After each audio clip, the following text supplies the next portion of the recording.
All right, guys, welcome back to the Trauma Therapist Podcast. I am very excited and honored to have back Mara Tesler Stein. Mara, welcome back. It's really a pleasure to be here, Guy. All right.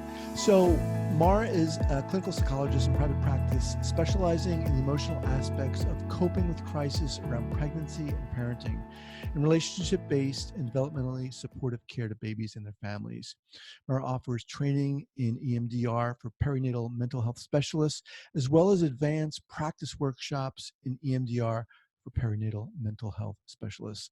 Dr. Tesler Stein is a co-author of the book, Parenting Your Premature Baby and Child, The Emotional Journey, as well as Intensive Parenting, Surviving the Journey Through the NICU. You know, Mara, I wanted you back here because when I had you back and when we were talking on the previous episode, which was number 389, you're one of those people who, when I'm talking to them, like, this is why I'm doing this podcast. I mean, your passion, your knowledge comes forth. And as we both acknowledged on that interview, there were so many different ways we could have gone.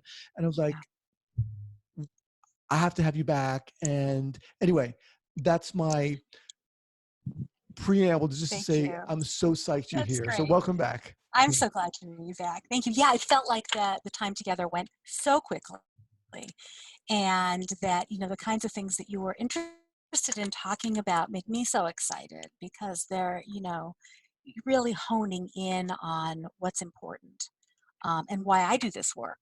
So I'm really happy to be back here to continue this conversation.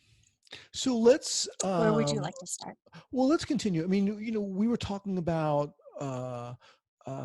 getting more specific about how EMDR kind of weaves in for what happens to families and so forth.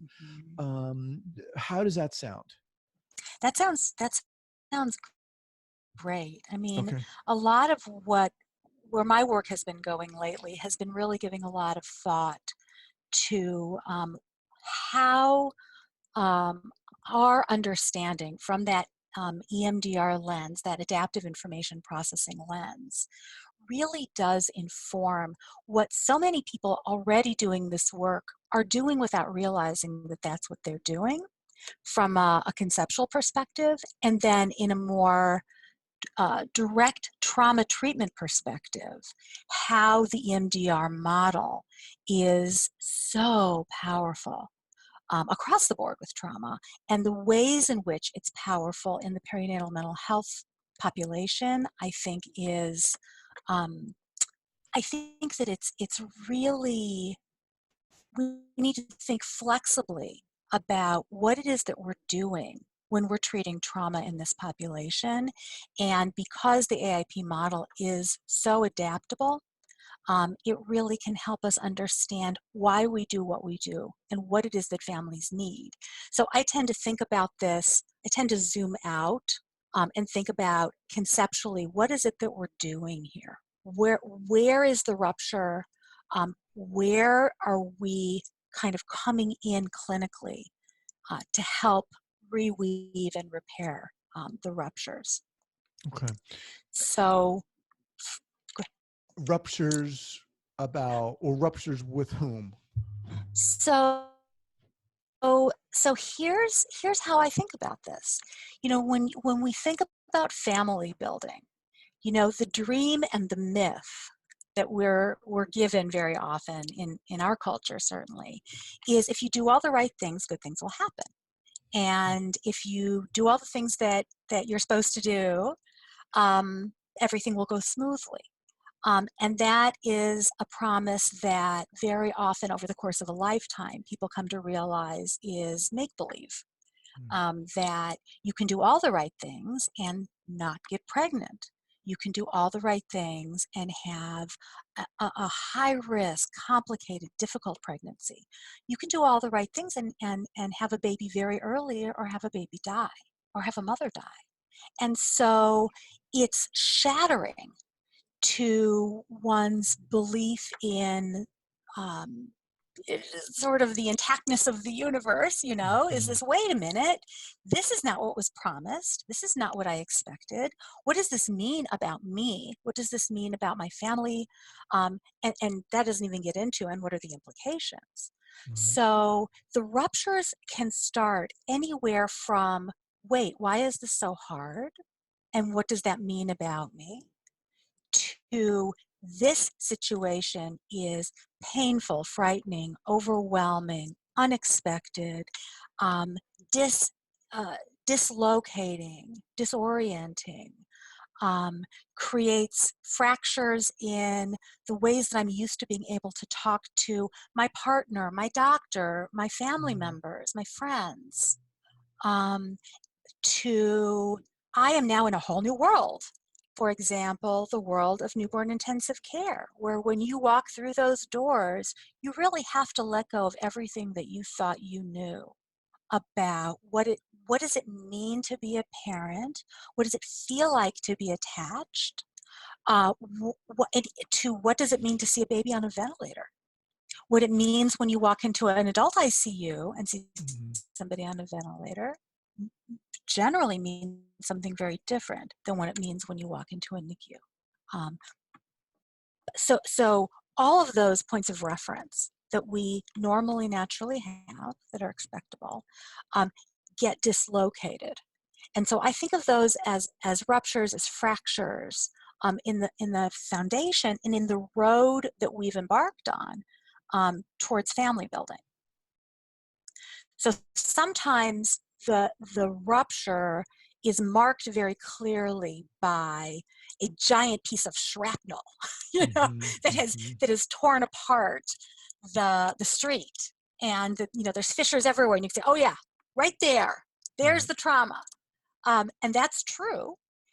And in addition to that, the ripple effects of that sort of rupture, and smaller ones as well, can interfere with what I like to think of as the development or the building of connective tissue in family Mhm. building.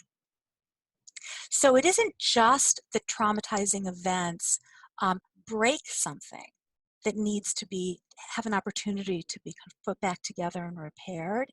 It's that it interrupts what would be typical, expectable development, and can leave people in this nowhere land feeling like they don't know anymore how to be, how to feel.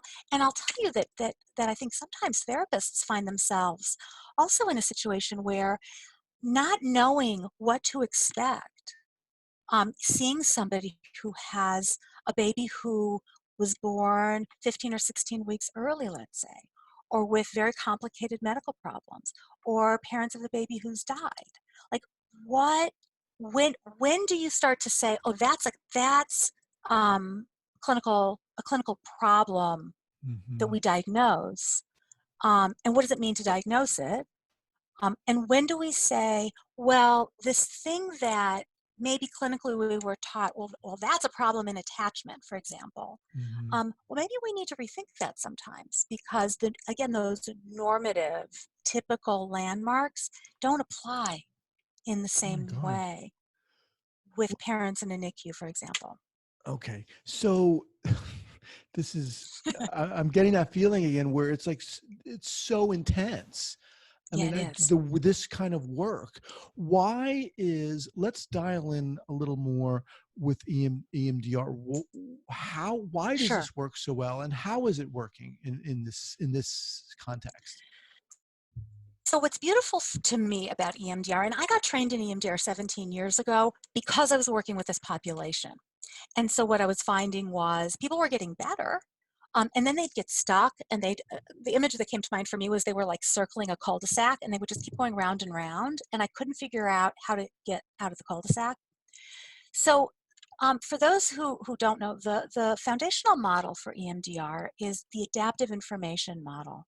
And in short, the way we understand it is that when we go through a traumatic event, what can happen is that the experience of that event, the way that we we organize and store that information neurobiologically can be stored adaptively or maladaptively. All experiences get stored one way or another in the nervous system. And that's just how we come to know ourselves, how we come to know the world. When we see trauma, when we see the impact of trauma in a maladaptive way, what has happened is some part of those experiences, and usually along all the channels of experience, so not just cognitive, somatic, sensory, interpersonal, all of those levels get stuck, they get locked down in a maladaptive memory network, a neural network. Now, we come into this experience having already lived a great deal of years, great number of years. And so people have lots of memory networks, lots of interconnected memory networks, many of which are adaptive. So for example, if you've ever sat with a client who will say to you in response to something that you've said, maybe a reframe or a way of thinking about things, and they'll say, well, I know that. I can think, I believe that when it comes to other people, but I can't really believe that about myself, right? We hear that all the time, right? Well, from our AIP perspective, what's happening there is that adaptive information is there, but it's not connecting to the maladaptive memory network. So when that adaptive information tries to kind of come in there and untangle that what's maladaptively stored, it bounces off. It doesn't have access. And so you've got this, like, I think of it like a tangle, like a snarl in a tapestry, in a weaving. And you know, if you've ever tried to untangle a bunch of necklaces that are all tangled together, you know, it's really complicated. It's not so easy to get in there. So when we're doing EMDR therapy, we're doing a couple of things. First of all, we're assessing the nature of the adaptive information. So what were the beliefs that this person had, these experiences of self, the somatic experiences, the emotional landscape that they carried with them before having this experience? And then we're looking at trauma nodules, trauma points, hot spots, where we have stuck information. So that's where you see like triggers, where you see, oh, that smell brought me back, that sound brought me back. The baby, looking at the baby, brings up all of these thoughts, feelings, beliefs, responses. They feel really like they're in their own loop and not moving. And in fact, that's really what's happening.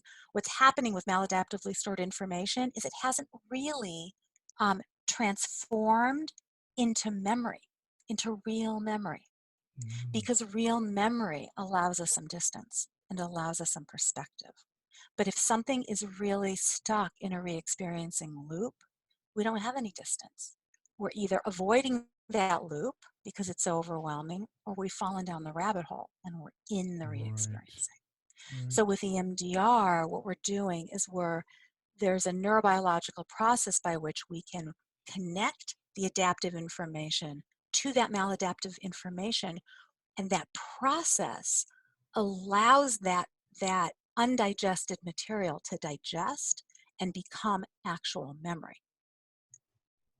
So that's what EMDR is doing with those giant pieces of shrapnel. Now, in addition to that, because we're talking about parenting and family building, we may have lots of situations where even under the best of circumstances, there is adaptive information that still has yet to grow, right? We all enter parenthood. I mean, sometimes we enter it thinking, oh, I know exactly how to do this.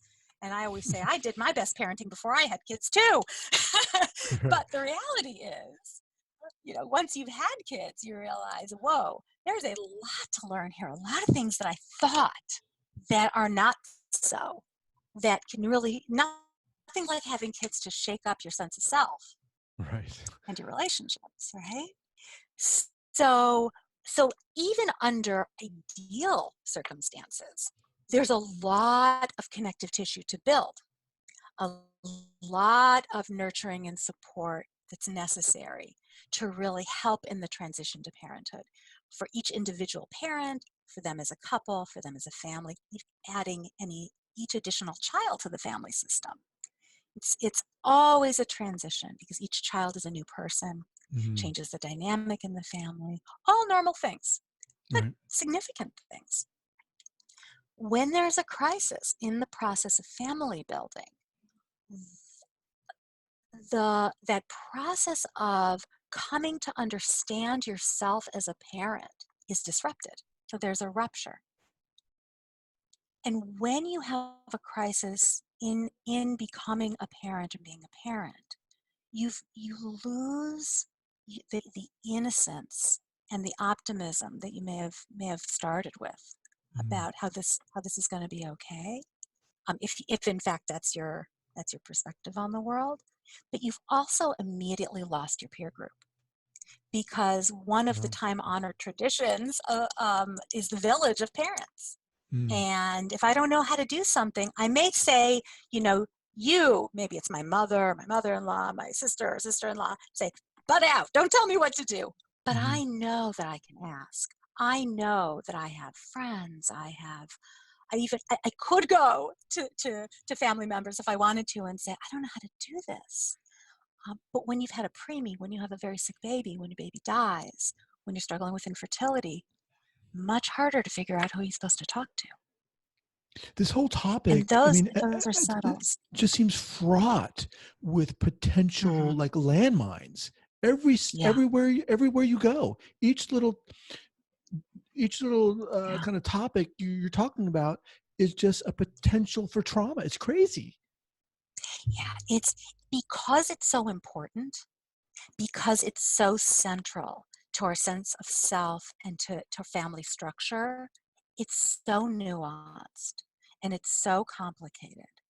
And so for every node, for every turn on the pathway where there's a risk for trauma, I would say there's also unbelievable opportunity Mm. to support and to provide language and framework and scaffolding for people, to help expand the adaptive information networks and to kind of come in and connect that adaptive information with the maladaptive to allow it to digest, so then to mobilize development. Because that's essentially what we're doing in this work, is we're mobilizing and supporting development. And so that's what it means to talk about developmentally supportive care and relationship-based care as an overarching framework, which is how I think about what I do. And so EMDR for me fit so naturally with the way that I was actually already Mm-hmm. viewing the work that I did. What it gave me was a neurobiological way of understanding it and an amazing, powerful model to help with the kinds of pieces of this struggle that I had not found anything else. Um, with this sort of power to untangle and unfreeze and to help with that process of development. Because you see, the top-down methods can only get us so far when you've got Mm-hmm. a neurobiological lockdown happening. And so we need that bottom-up kind of processing, but within the context of understanding what it is we're doing. Right. Right. So, can you give us an idea of what it looks like when you're working with parents? They walk in to your Mhm. office. How do you approach this? What do you do? So I always start off by asking to hear the story of the pregnancy, the story of the birth, the story of the NICU or the death and the aftermath. Really just listening very, Mm-hmm. very closely to understand the experience of both parents. And always hope to have both parents in the room individually and together at different times, to really give everybody an opportunity to talk about the hardest parts. I'm watching to see, can they talk about, or really how they talk about the experience. We're always really careful in this trauma work to not reactivate people, and to leave them, more cracked open than they were when they walked in. So I want to see, can they talk about what has happened Do they have any distance on it? Do they have too much distance? They seem numb or shut down. Do they kind of fall down the rabbit hole right away of re-experiencing? And that lets me know pretty quickly where I want to start, what I need to do, how acutely activated they may be. Are they walking around like this all the time? And of course, some of this is dependent a bit on how long has it been. I've had people come to my office straight from the hospital, Wow. and I've had people come in months and years later. And it all becomes part of the picture that we paint clinically doing an assessment. The way that I think about it, though, is I'm looking for, again, both adaptive information. I'm looking for what's your perspective about yourself as a parent. How do you talk about yourself? How do you talk about your partner? How do you talk about the baby and your relationship with the baby? How do you see yourself in relation to the baby and the medical team and so forth? And I'm also looking for those spots where I see that it's so raw that either I can't even think about it, but then that tends to ambush you then, nightmares, flashbacks, getting hit with it from behind almost. Or the other way that can look is as soon as I start talking about this aspect, there can be lots of flooding. So I may do some things right away to try to reduce intensity, which is part of our overall preparation anyway for EMDR memory processing.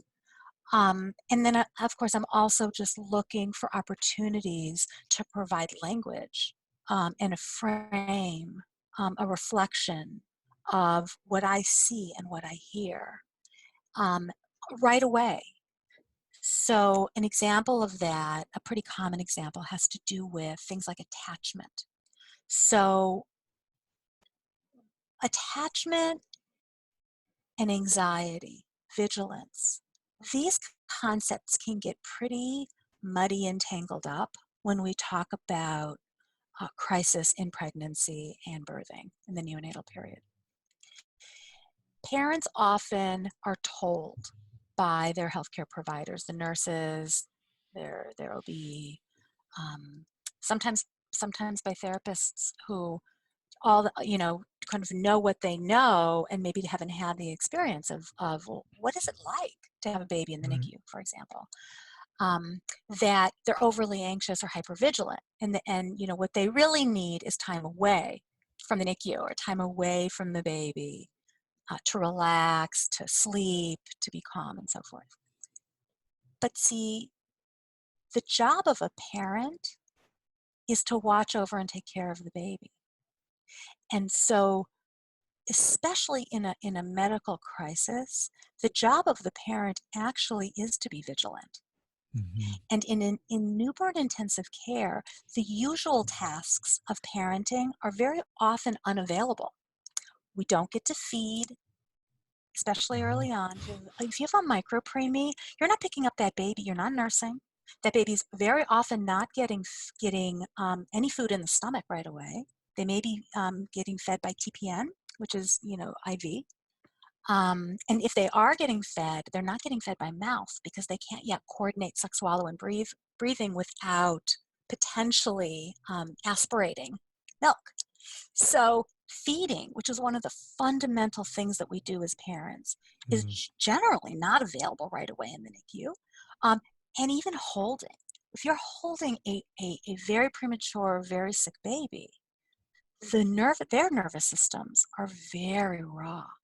So the kinds of things that we would do, that we've seen friends, family do, that we've done, maybe even taking care of other people's kids, can't do.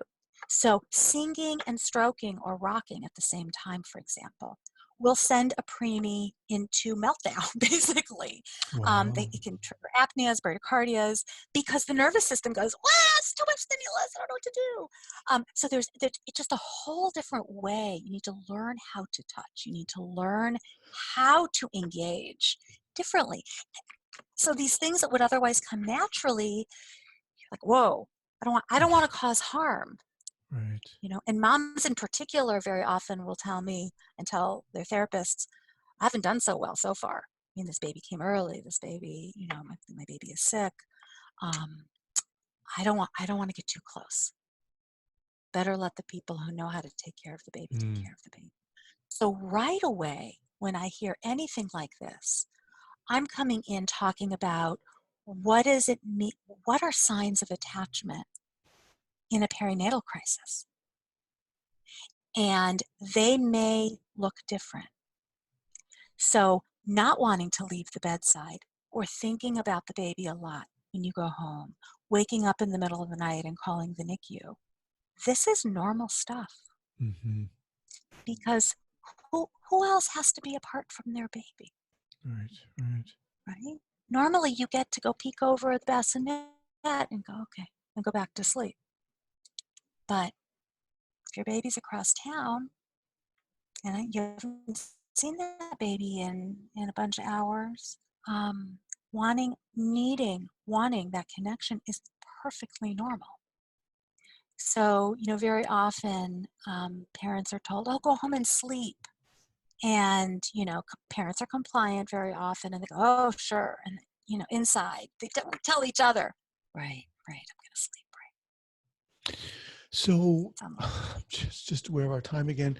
Mm, This to me, Mara, is just such a fascinating topic again, because there just seems to be so much. I mean, when you were talking about people coming into your office and these varying scenarios, whether it's a child in the NICU or one who's died, my God, I mean, mhm. there's so many things here, so many possibilities and ways to work with these particular clients in such delicate and, as you said, nuanced setting. In a sense, Yeah. this is what you do. You Yes. offer what programs, courses to help mental health specialists Mm-hmm. deal with this. Mm-hmm. Talk a little bit about that and how people can Yeah. access those. Sure. So I've done training and consulting and workshops and conferences for years and years. What I'm doing right now is I am offering EMDR therapy training, which is our foundational training in the EMDR model.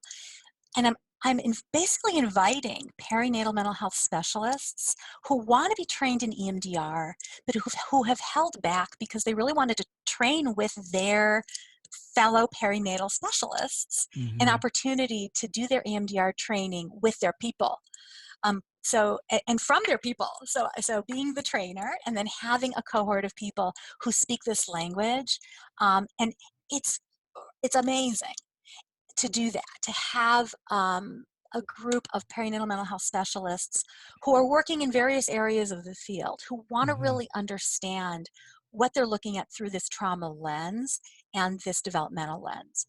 And then for those who have already done their EMDR training, I'm doing more advanced workshops on this overlap, this integration of the EMDR therapy model within the perinatal mental health community. So it's like I want to teach the perinatal mental health community about trauma treatment, EMDR in particular, and I wanted to teach the EMDR community about perinatal mental health and really how really it's everywhere, and that understanding through this lens, putting these two lenses together is going to raise the level of care that all of us provide for all of the people who are walking this road. And it's a tremendous number of people, because Mm-hmm. the range of what can happen can go, as you can imagine, Right. from the obvious piece of shrapnel that has struck your front lawn, to more subtle but very pronounced kinds of impacts. And then, people who come into this with prior trauma, with Mm-hmm. prior ruptures, and people who don't. I mean, there's like with all trauma, there are those layers there too. So my passion really is to be teaching this, to be offering whatever support I can to therapists who are offering support to families, who can then support one another and their babies. Right. So again, I'm speaking with Mara Tesler Stein. Her website is docmara.com. That's docmara.com. And I'll have these linked up at the show notes page at the traumatherapistpodcast.com. Now, Mara, are these workshops, are they live or are they online or both? So the EMDR therapy training is only in person, and that's because we do so much practice as we're learning the model. Right now, the advanced practice workshop is also only in person. If I can figure out how to do it, it will eventually be, there will be a version, I hope one day online, available on demand. That's something that I would very much like to develop. Okay. So that's where it's at right now. Awesome. And the consultation groups are online. They're Zoom consultation. Okay. And are there any ones coming up that we need to know about or should know about? Sure. There is the EMDR training, that foundational therapy training is in two parts, and a part one training is coming up in Hartford, Connecticut at the end of November. It's a 3-day block. Okay. And then the part two for that training is at the end of February, middle to end of February. And there is consultation that gets interspersed between those two parts and then a little bit more after. And then I have another round that's happening in Dallas in January and the very end of February, part one in January, part two the end of February. And then the advanced trainings will happen after each part two. So I have part two coming up in Hartford in February. So there will be a 2-day advanced practice for those already trained in EMDR. And then there will be, I actually expanded it to a 3-day starting with the Dallas training. And that's going to be the very beginning of March. And I'm talking to people in North Carolina and in Denver, and I'll schedule another one in Chicago, and lots of cool stuff happening with collaborations, also internationally, and just really wanting to help create connective tissue for us as well, the connections and supporting each other's work. Well, I'll tell you, I knew like next to nothing about this topic until I spoke with you. And ever since I spoke with you, I mean, there's something about this topic and your passion for it, your knowledge about it, that is so inspiring. I mean, it's amazing that you are out there doing this work. Really, it is. And again, I'm so thankful that you're back on this podcast. I just want to thank you so much, Mara. Thank you so much. All right. Take care. It's a pleasure. All right. Take care.